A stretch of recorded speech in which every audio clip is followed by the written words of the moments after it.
Hey guys, it's Smashley. Welcome back to my channel, or welcome if it's your first time. And if it's your first time, why don't you go ahead and hit that subscribe button.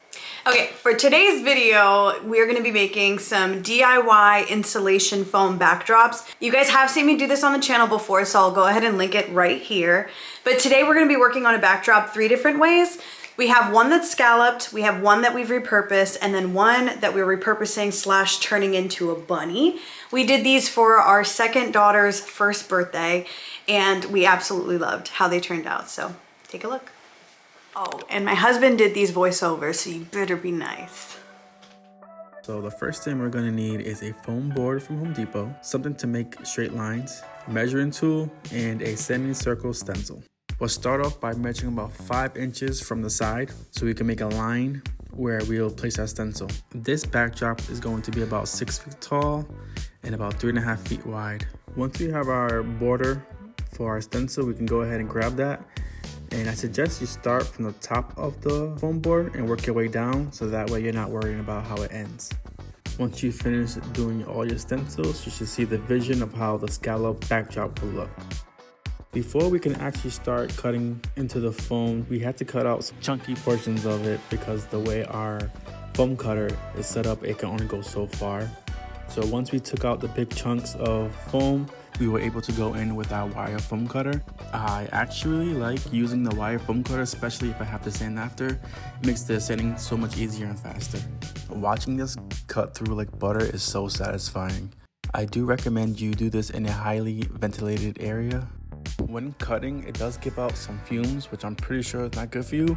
Or if you're doing it inside, wear a really good mask. I used a 200 grit sandpaper. I didn't go too crazy, just wanted to make it smooth so it looked nice. Since our birthday party theme was bunnies, we decided to go with a light pink paint. I did about 3 to 4 coats, but for some reason the black marker that I used to make the lines was still showing. Maybe it's because I didn't use primer, that's probably why. So at some point I grabbed some spray paint with primer and I spray painted just over the line section, and that way it can cover the black. So while we wait for that to dry, we're gonna work on our stand. I had some extra foam board available, so I took that rectangle shape and cut it diagonal so that way I can have 2 triangles. I put both triangles together so I can cut a slit at the same time so it'll be nice and even. With that portion cut out, I'm able to slide a piece of wood there, and now I'll be able to place some weight to make sure that the foam board doesn't fall over. For this next step, a glue gun is gonna be your best friend. I did end up using a lot of glue, but it works, so I can't complain too much. To make sure it's really secure, I end up doing the corners of each side. For our second backdrop, we're gonna recycle an old one we used for our daughter's dinosaur themed birthday party. So now we're gonna turn our dinosaur into a bunny. First, we're gonna take off the spikes and we'll paint this white, probably about 3 to 4 coats.